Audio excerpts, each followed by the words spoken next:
Welcome back. This is week 14, lecture 1, globalization and the information technology revolution. Now, this lecture is here because it is part of this potential paradigm change from modernity to postmodernity. It is also an attempt to kind of go through some of the technological developments that have radically transformed society. I am not an expert in technologies. I think it's probably clear to all of you.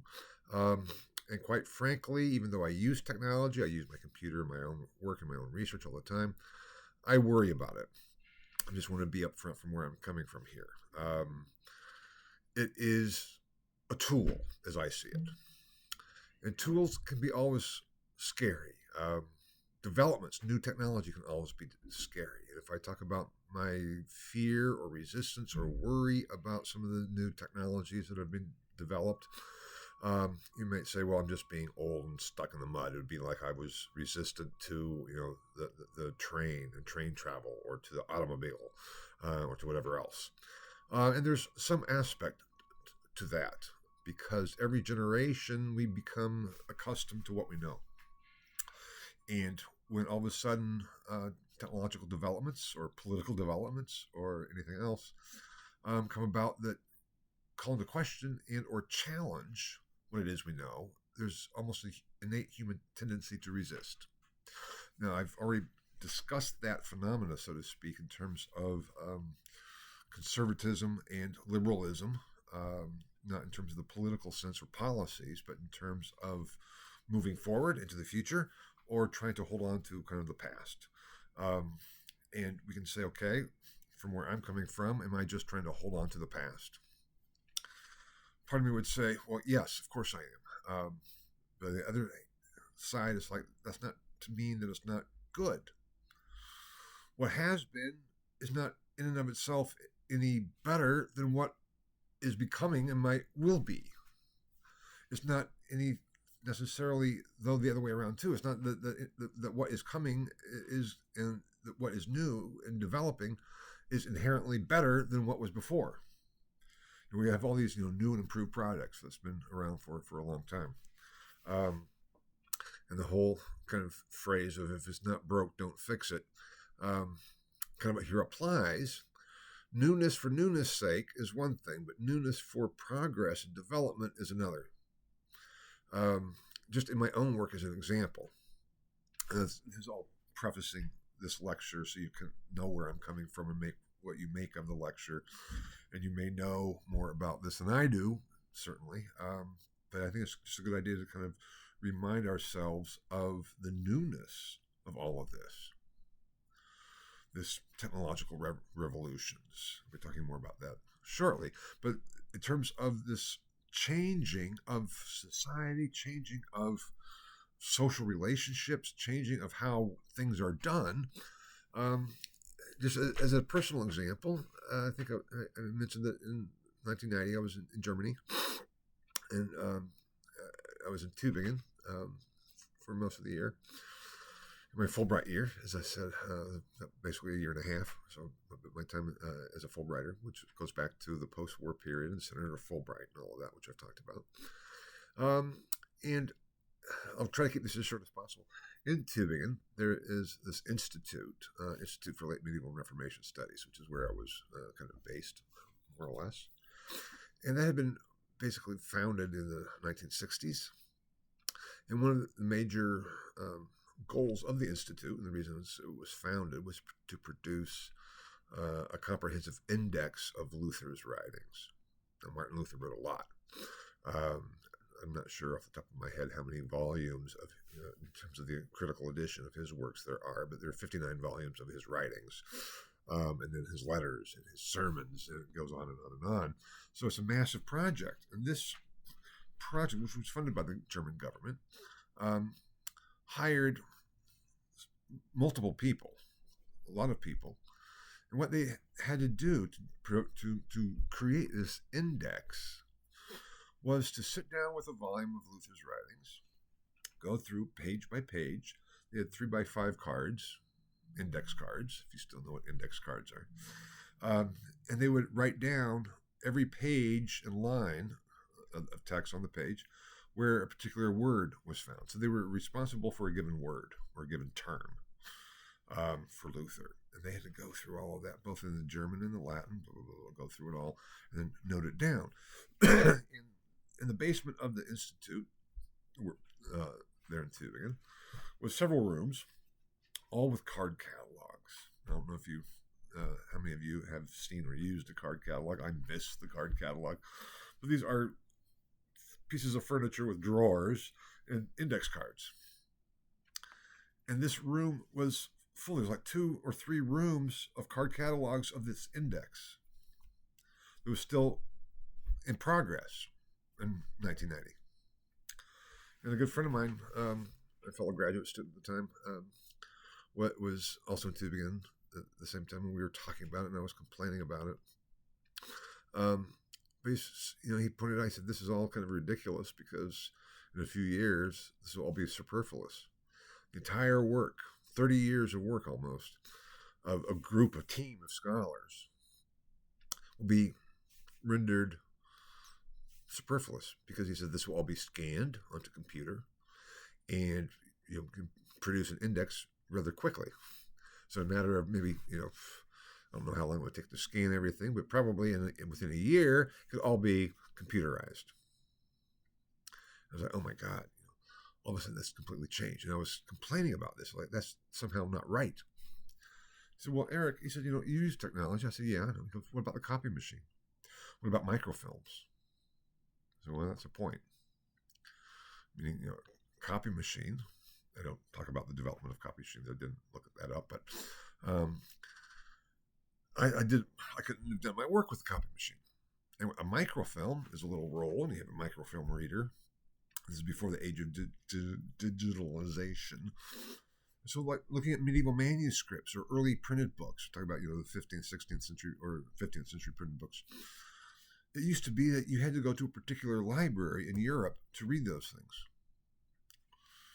They started to be then put on microfilms. So you could order a microfilm from a library of a manuscript, and it could be sent to you, so you could read it. Now, there's still things, and there's still today even with digitalization, that you still actually need to see the actual physical manuscript for. But that's not the point here. But the point here is that transformed how things work, because I could write to a library, request and purchase a microfilm, and in probably a month or 2, I would have that microfilm on my desk. Much cheaper. I mean, it might be $60, $70 or so. Get it all depends on whether they have already microfilmed the manuscript and can just get a copy, or where they have to do it from scratch. That's a lot better than having to actually fly to Europe, go to the library, and read it right there. So it already had transformed how I did my work and made my work possible. And this is all 20th century developments in terms of the copy machine, microfilms, etc. So I had to give my friend John his points. Like, you're right, okay, yeah, I'm being a fuddy-duddy, but it's like, okay. So I'm just relating this to, for the context of what I'm going to be saying about technology. But I've reflected a lot about it, so I'm talking more about my personal reflections on this material rather than my scholarly positions on it. I'm not a scholar of technology or anything else. But also, I can point out, in terms too, I may have already mentioned this, that the use of the computer is so relatively new, at least in my view. Throughout my college days, I used a typewriter. I didn't get my first computer until the fall of 1985, my first semester in graduate school. And I felt, I got to break down and buy a computer. And I did, but I didn't even start to use it. So my first semester in graduate school, my papers I still typed. It was over Christmas break that I tried to get this computer thing together and figure it out with the printer. And it was amazing. It was like, oh my gosh. So that too has changed. And that was already,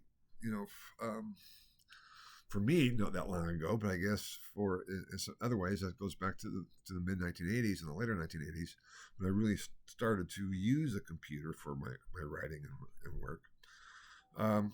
So it's, 40 years ago. But still, in the scheme of the development of Western civilization, 40 years is not that much. So this is not a personal testimony. This is not a personal rant. This is not me saying, how technology is bad and we should be aware of it. It is almost pointing out that technology and technological developments are a lot like fire. Fire is an essential tool, part of the development of civilization itself in so many ways. It also could be horribly destructive, depending on how it's used, depending on its controls, and what we make of it. It can also be weaponized. So that's kind of my perspective on some of this. And you can say, yeah, you're just being, an old conservative, whatever. That could be. That doesn't translate into my political views, but that is perhaps another issue. But the point here being is that conservative, liberal, those labels have different connotations in different spheres. In so many ways, I would say I'm a radical liberal. In so many other ways, I would say I'm a radical conservative. It kind of all depends on what we're talking about. And the only reason I mention this is probably I'm being defensive. It's like, oh my gosh, if I'm coming off sounding like an old crank, a reactionary, and then therefore as someone can be dismissed, and so all the rest of this lecture you can just dismiss it because it's coming from this old man who is stuck in the 1980s. I would hope that would not be the case. But what I would like you to get out of this lecture is to think about how technology affects society and then therefore civilization. And kind of the end of this lecture will be what is really civilization, which in so many ways is where I start my course with Western Civilization 1 and the whole emergence of civilization. What is it and how does it develop in terms of human organization? And my point here is that in the course of the 20th century, and increasingly as we get to the latter half of the 20th century, not then into the 21st century, with the technological developments of information technology, which I'm using in a broad sense, we have a radical transformation of society and how things are done, how work is done, how personal relationships are handled. Whether that's a good thing or a bad thing is a separate question. But the whole transformation is still there. And it's a very different world than it used to be.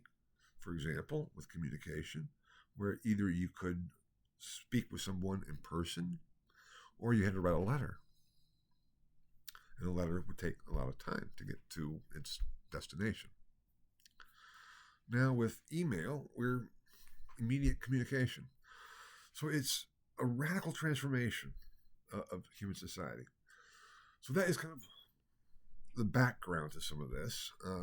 And I want you to think about it. And it does come into your final exam because we're talking about the whole overall development and the transition from modernity, the modern paradigm, to a postmodern paradigm. And where do some of these technological developments and changes fit in? How does it relate to human rights? And those things have been discussed in terms of politeness, in terms of social media, and information and disinformation, and all these things. Do I have a right to be free of disinformation? Do I have a right to not to be hounded all the time by chatbots who are throwing things at me in ads and advertisements and telling me what I think, should think, and deserve, and want and desire by, and all these other things? Is that a human right to be free from the assault? Or is it a human right in terms of free speech? How do we handle and manage these things? And is the appeal to free speech almost passé in this new world that we're in? Anyway, I could go on and on and on, and I probably will at various points throughout the rest of this lecture. And don't worry, this introductory part, prefacing part, has been going on for so long. This is not about to lead into this lengthy lecture. I don't think this lecture is going to take all that long to go through because part of me thinks it's just going to be going through some of the developments. to remind us of the changes. Just as we have the introduction of the railroad, industrial revolution. The whole industrial revolution in some ways begins it all in terms of technological change, developments. We have the railroad, then we have the automobile and the airplane. And society changes. That's what I want you to think about. And what do these changes mean for our understanding of civilization as such, and Western civilization in particular? That being said, a very quick overview of the relationship and the development of information technology in Western civilization as such. And this first point on this slide is, the first 2 points, let's say, are really the only parts of this lecture that I can say that I really know something about.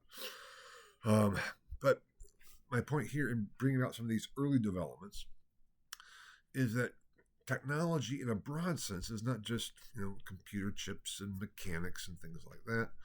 It is really an issue of how information is organized, structured, managed, packaged, and communicated. And that has been there all along. And I have up here the first thing from the scroll to the codex. And that is there because it used to be, going back into ancient societies, the texts were all in scrolls. So it would be rolled up until you'd read it by unrolling the scroll. Actually, a lot of scholarship has been done on this transformation with the emergence of the book, which is in Latin a codex, which, as you know, is something that you open and turn, and go from there.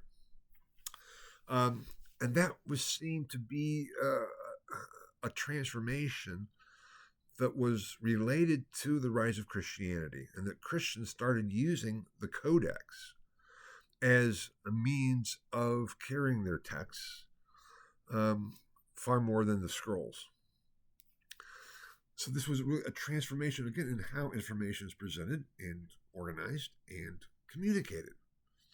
Now it's funny, a friend of mine, not all that long ago or so, he's Danish, and he pointed to this funny, I'm not even sure what you call it, something on the internet or YouTube you can find, a Danish product, and it's a monk in a monastery with a computer, and a superior comes in and says there's this new thing, it's called the book, and it's a spoof. It's hilarious. I almost thought about trying to find it and posting if I could, but I wasn't sure I'd be able to do that.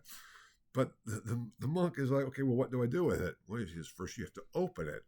Okay, and then how do I turn the page? Oh, well, I can't scroll down. And so this is hilarious because it was a monk who was used to a computer, and all of a sudden was being confronted with a book and didn't understand it, and didn't understand how to open it and close it and scroll through it and get from one page to the next. It's hilarious. But it points to this issue of, again, technology and the social context thereof. So this transformation from the scroll to the codex is important. And then I have there after that the narrative to image and the quantification of thought. And here is actually I have a forthcoming article, or actually it's an article that should be, I don't think it has actually appeared yet, but it should be any time, where I argue that one of my Augustinians from the 14th century, Jordan of Quedlinburg, was a major contributor to information technology in terms of, again, how information is packaged, distributed, and communicated. Because what Jordan did, and I'll keep this kind of short, in his Life of Augustine, he wrote a narrative life of Augustine, a biography of sorts. And there have been a lot of those. But what he did in another text was a new development. Instead of writing another narrative, he broke it down into individual scenes. He said, I'm going to divide Augustine's life up into 49 scenes. Here's one scene. Here's the next scene. Here's the next scene. So think about it. Think about it. Think about it. He did the same for the Passion of Christ. Anyway, this whole approach, I argue, is something new because it shifts away from a strictly narrative, and it quantifies thought. It quantifies it by isolating it, taking it out, and saying, here we go. Now that I think is an important development.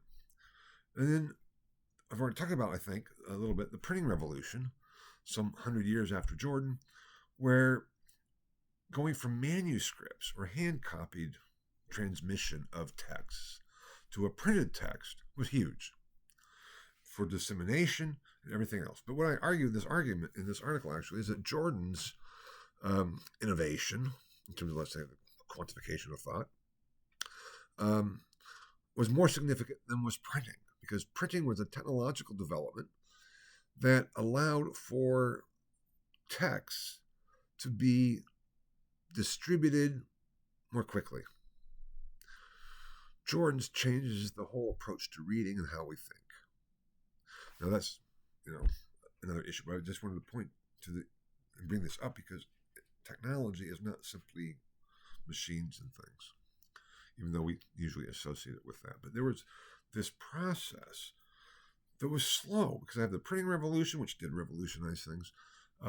The scroll to index, and then the quantification of thought, and then the printing revolution over a 1,500-year period.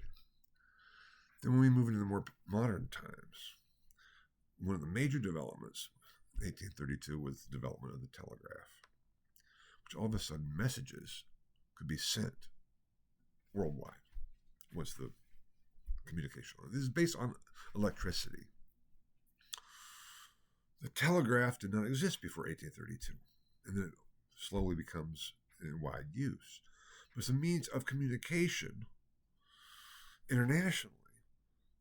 And also domestically, that was of huge significance. All of a sudden, command in Washington, D.C., or in London, or in Berlin, or whatever, could communicate with their ships on the sea.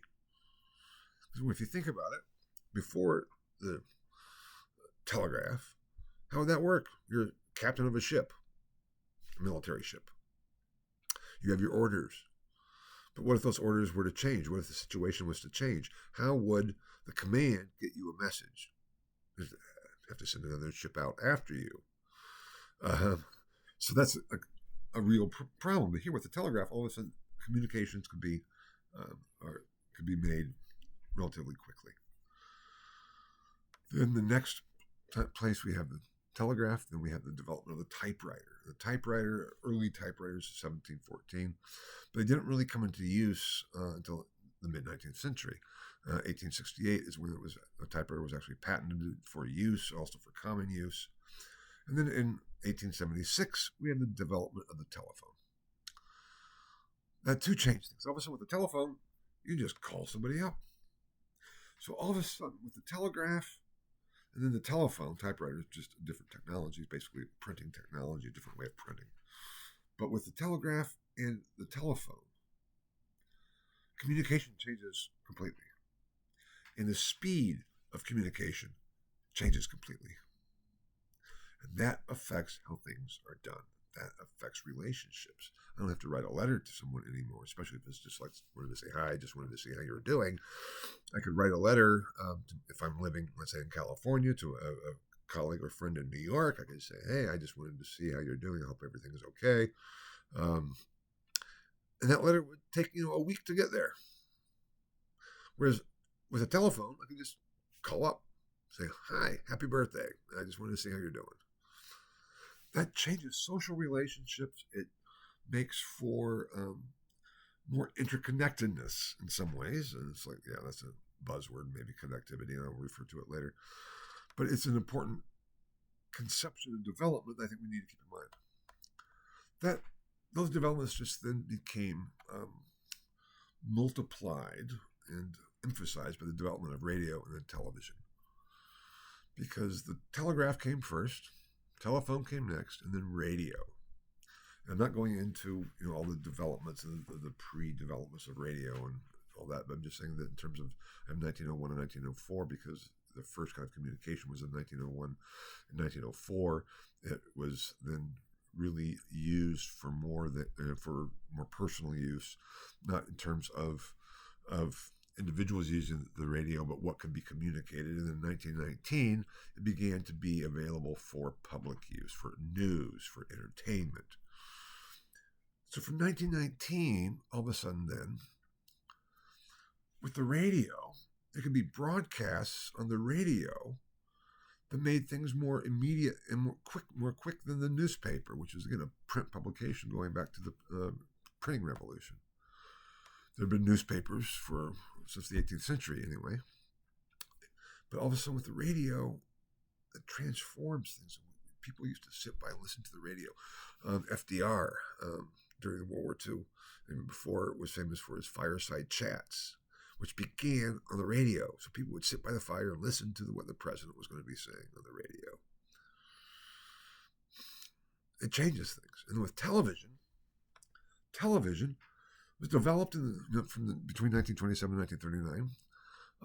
But television didn't really begin to come into homes in the United States in terms of, let's watch TV until 1946. This is really a post-World War II phenomenon, but only on a very limited level, because in 1946 there's an estimated 6,000 televisions in people's homes in the U.S. Some 9 years later, by 1955, there are over 12 million televisions at home. And then it just goes and expands from there. Still today, computers kind of replacing televisions, and televisions have become computerized and digitalized, and smart TVs and all of that. But it used to be that there got to be a point where people would have several televisions, different parts of the house. That changes things. That changes family structures. That changes entertainment. That changes news and the spread of information. And all of a sudden, almost like with Jordan, I didn't go into that in terms of his individual scenes were both for image and text together. That's really what television is. It's just an image and a text. Radio is just a text. Television is text and image. You can see things. And we also have this sense of what is reality. It's what I can see. And partly what I can hear too. Its senses. But television altered social structures. It altered how information was spread. It altered public opinion. The first presidential debate that was televised was the election, or the presidential debates in 1960 between John F. Kennedy and Richard Nixon. Because Nixon had run for president before he was elected. And it came off very poorly because Nixon was seen to have this 5 o'clock shadow. It was dark. Kennedy, of course, is this young, vibrant person. And so just the visual impact of that debate, even if you're not listening to what people they're saying, affected how people viewed the two candidates and consequently how they voted. That visual image, and then of course, as television became more widely used, it was realized, oh my gosh, we have to put makeup on people so they look okay on TV. Those kinds of aspects. But it is a new development at the time.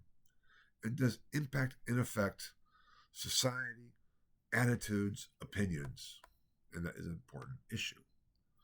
But then we get into something that has truly transformed everything else, even more so than radio and television. In some ways, it's difficult to say when there's a necessary precursor development. The latter development is more important than that precursor development. But the use of the personal computer, that really has transformed things. Computing had been for a while developed, and the first electronic computer was created and made during 1936 to 1939. And then as computer technology continued to develop, we had the first quote-unquote microcomputer in 1968. But that microcomputer was still pretty large. It's approximately the size of a refrigerator. But the computers were these tubes, and they would fill a room filled with computing, and it really worked. It did work, but it was not functional except in, let's say, a particular sense. And also you can see the time in 36, 39, in the context of the lead up to World War II. And it was important to decoding and things. And the whole development of the computer and computing was had a great impetus in terms of the military use, in terms of the war. The first personal computer for individuals, as I said, was about the size of a refrigerator. In 1977, it cost $6,000. So there weren't that many. It was only then 5 years later that we had the first kind of affordable personal home computer in 1982, which costed between $350 and $500. This is also the development of calculators and everything else. So it's a relatively recent development. I think I may have mentioned that I already did mention that I think my computer, but also with the use of email, which I'll get back to in a minute. I didn't use email until 1990s or so. It was bizarre. But the explosion of the computer, just can show you here with the growth in 2001, there were approximately 125 million personal computers in households. In 2002, there were over 500 million. Just within that year, it increased, threefold or more. And that is in a relatively short time, from 1982 to 20 years. It took a while to develop and catch on and spread, but then boom. And then email, as I already mentioned. First time I used email was 1990, 91, I forget which one, in Tübingen. And I had to, to use it. I was skeptical. I didn't know. It was all with DOS, and you type in all the DOS codes, and it wasn't available on a personal computer. But the university had a station where you could go and use their computers to send messages. And I did that. I thought, this is pretty amazing. So again, going from the telephone was certainly already in use and widespread and just a given of society. But now all of a sudden, the beginnings of the use of email was being available, which was, again, immediate. And so from the 80s and 90s, when email was becoming a common issue, it was kind of developed, beginning the earliest developments of the technology for email was developed in 1971. But by the time it really becomes a common issue, it's not until the 80s or 90s, mid-80s to early 90s. And then by the year 2000, email's everywhere, because once it kind of starts, there's no stops, and it kind of snowballs. And then we have another development, the smartphones, which first came into existence in 2010. There had been mobile phones before 2010. I don't know if you've seen them, big old clunky mobile phones you walk around with. But the smartphone, that's a very recent development. 2010, not that long ago. But for those of you who were born after the year 2000, you may not have been aware of smartphones for a while, but you kind of grew up with them. I mean, you're 10 years old when they first started coming out. And so when you're 11, 12, 13, 14, 15, they're beginning to be very widespread. We've turned, into this phone culture when you have to have a smartphone to do business, get by. I have a phone. I hate it. It's useful. It's very useful at times. But I also hate it. And I hate feeling that I'm being forced by developments to do things now on my phone rather than having things in paper. Airplane tickets, for example. I mean, you still get a paper airplane ticket, but it's really hard. You almost have to have your phone. And that really upsets me. But anyway, the point being is that the smartphone industry changes things even further. So in a very course span of a very few number of years, we go from basically radio and television and telephone to personal computers, email, and then the smartphone. And it's an amazing development if you just stop to think about it. And it transforms society. It really does. And that then goes hand in hand with the development of the internet and the World Wide Web. I have had students, when I've asked them, talking about their exams or their papers or whatever, where did you come up with this information? And had the response, the internet. The internet is not a source. It'd be like saying the library. The library is a repository. Now, I know that there's a distinction between the internet and the World Wide Web. The internet is the interconnectivity of networks throughout the world, whereas World Wide Web is more about information sharing or whatever. I don't understand really. It's certainly not the technological differences, but I know there's a difference. It's kind of like the World Wide Web is based on the internet in some ways. Anyway, but the point being, it does transform how we do work, how we interact. And the first commercial internet service was in 1989, and the World Wide Web came out in 1991. I remember, being an adult in 1990, and then hearing things about this new World Wide Web, and it's like, what? This is kind of scary. 1984, Big Brother is going to be watching. It was foreign. It was a new, like, what is this? How is it going to be controlled? Who's in charge of it? Those are still problems we have. How is it controlled? Who's in charge of it? And then we have the emergence of social media. The first platforms of social media date from the mid-1990s. Facebook was launched in 2004. And Facebook was really the first widespread social media platform. 2004. And now it's all over the place. And think about the impact of social media. How it influences elections, how it influences politics, as it influences public opinion worldwide, as well as personal relationships. We have cyberbullying, we have, with all the disinformation and everything else, it completely transforms society. There's always been bullies, but this is a whole new dynamic. Are there positives to the social media and the internet and the World Wide Web? Yes, there are very important ones. Are there dangers? Oh, yes. And the same applies, I would say, to artificial intelligence or AI. Now, depending on how we define artificial intelligence, we can see the early developments being from the 1950s and 1960s in terms of computing and robotics. But it's relatively recently that we see what has been called the beginning of the AI era, the emergence of the AI era dating from approximately 2022, when we have the chat bots that can speak to us, and you can compose things with a chat bot, and that the chat that kind of started even before, but we have the robocalls, we have the chat. If you, at least when I log into Canvas, when I get a little Katie chat bot, hi, how can I help you? It's not a person. I have up there, AI and dehumanization.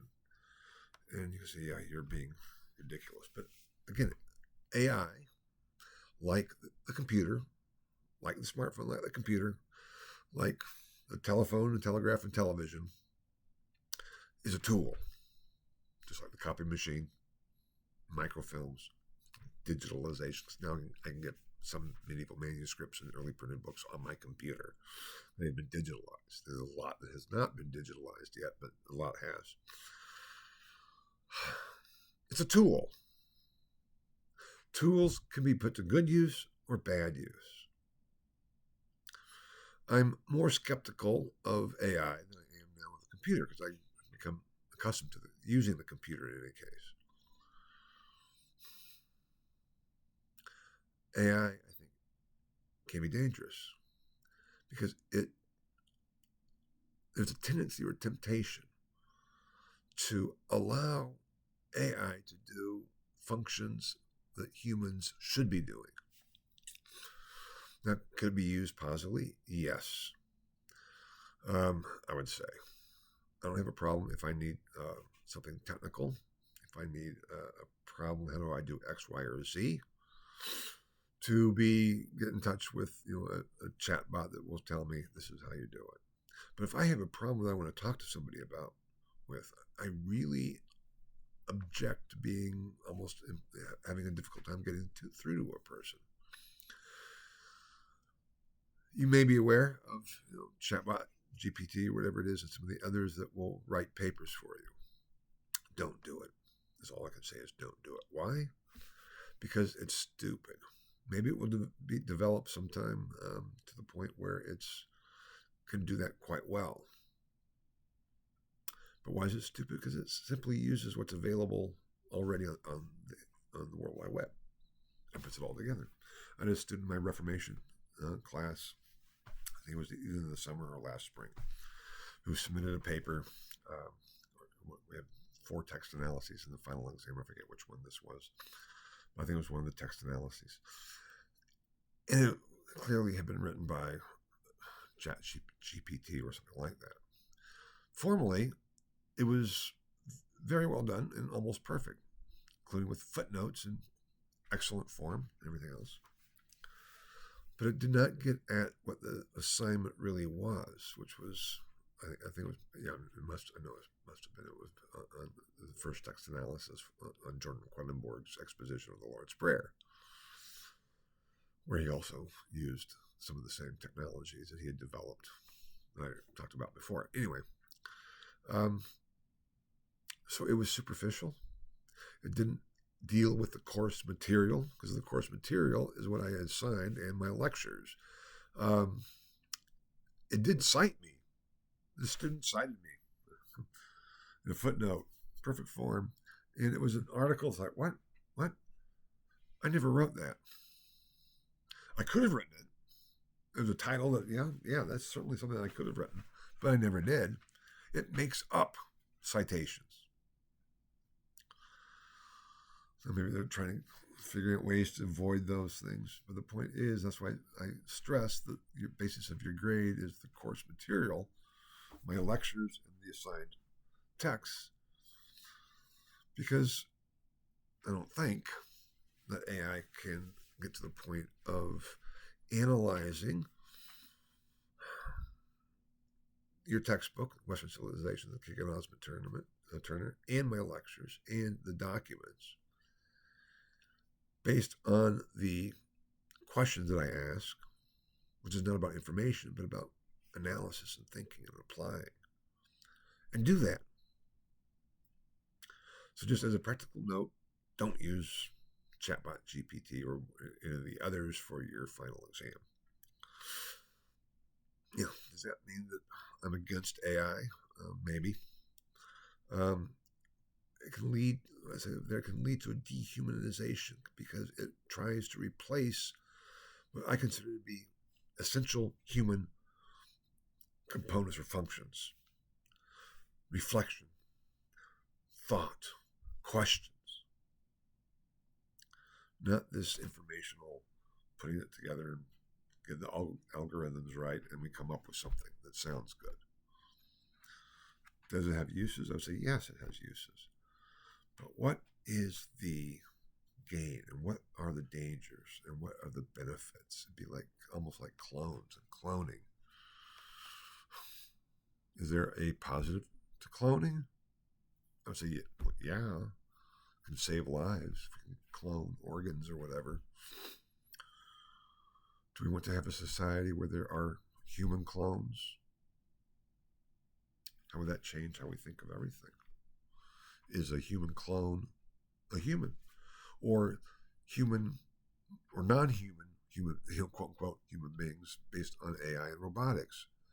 If we have a bunch of droids walking around that are robots with AI that can look and function and act as human beings, and if we have clones, and then us, biologically produced human beings, let's say, how do we handle that? What does it mean to be human? How has that changed? And how will or would that change our very understanding of being human? Can AI create? Yes, it can create. It can compose music, it can paint pictures. But can it do something really new, or is it just putting everything together? Can it reflect and think? Can it develop something that has never been thought of before? That's the question. And that is what makes us human, part of what makes us human, I would argue. But it is increasingly an issue in is this new postmodern era, will it become the era of or the period of AI? Or do we have modernity, postmodernity, the AI era, and then what? Where are we going from here? Now, we're going to have up here in the final slide the global village reconsidered. In the first lecture from week 12, postmodernity, I referenced Marshall McLuhan and the Gutenberg Galaxy, talking about his use of the term the global village, published in 1962. Before all of these developments I've been talking about, not all of them, obviously, the printing had been developed in 1962, computers were being around in 1962, radio and television were around in 1962. But this explosion of computer technology and personal computer technology, McLuhan was before that. And he was already talking about the interconnectivity based on communications within the world, that we're really in this global village. That has just infinitely expanded and deepened with some of these later developments of the computer and web, internet, and the World Wide Web and all the things we're talking about. Whereby, again, if we don't get caught up on that village issue, but the connectivity of the world, where we're really in a global society. So, well, yes, but we're still Western. Yeah, are we? We're still individual countries. Yes, but are we? Especially if some of the things I've talked about before in terms of the influence of multinational corporations and international capital. Are we really in a world that we think we're in? Or has it already emerged and evolved past that? What does that mean for us when how we relate to other people has been so radically transformed? What does that mean when we can know what's going on in Beijing and in Moscow and in Washington and in Los Angeles almost instantaneously, and we can see the images from everywhere? What does it mean for us? How does it impact us?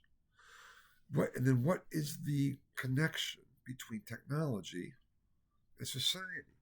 How does technology affect society? How does society affect technology? It's almost like the chicken and the egg, because technological developments, and we can bring in here too, the automobile. How does the automobile change things? How does the train change things?